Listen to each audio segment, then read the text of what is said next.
Mpendwa mtazamaji na mfuatiliaji wa ibada kutoka kanisa la Evangelical Church tulioko Mbeya, eneo la Pambogo, mkabala na sekondari ya shule ya msingi ya Magufuli. Chukue nafasi hii kukukaribisha sana katika maandalizi haya ya ibada ya siku ya kesho. Ni siku ya kihistoria.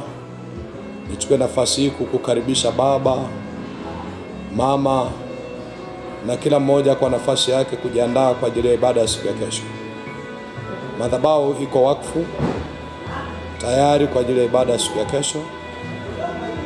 Kama unavyoweza kuona, kila kitu kiko wakfu na vitu vinaendelea kuingia ndani ya madhabahu hii.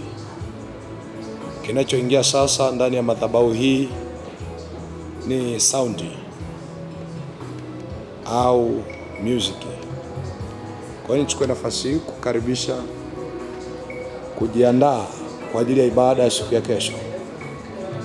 Madhabahu ziko tayari na sisi tuko tayari kwa ajili ya kazi hii ya kumwabudu Mungu kutoka eneo hili. Mungu mwenye neema asimame na wewe, akupe neema, akupe kibali cha kupata nafasi kufanya ibada pamoja nasi. Mkaribisha na rafiki yako, mkaribisha na ndugu yako ili tuweze kuungana katika ibada.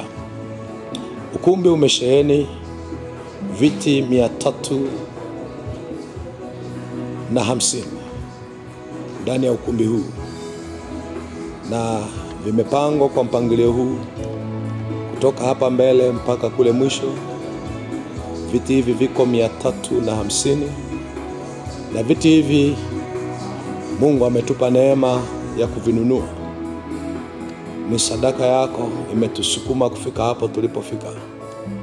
Na nikuombe mtu wa Mungu uungane nasi katika kazi hii ya kuendelea kumwinulia Bwana madhabahu.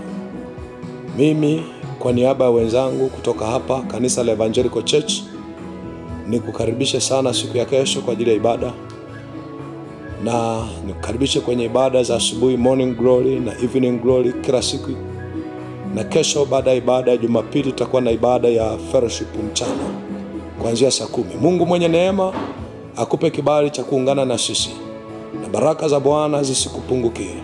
Kitamani kufuatilia ibada zetu, ingia Mhapa Online TV kupitia YouTube channel, lakini pia waweza kuwasiliana nasi kupitia namba zifuatazo: 0765 507293. Nikutakie baraka za Bwana na neema ya Mungu iwe juu yako. Na Mungu mwenye neema atakuhudumia kwenye madhabahu hii. Chochote ulichokuja nacho kilichokupa huzuni na tabu, Bwana atakwenda kukiondoa. Utakuwa na mwanzo mpya, utakuwa na siku mpya, na Mungu akubariki. Nikutakie maandalizi mema. Amen.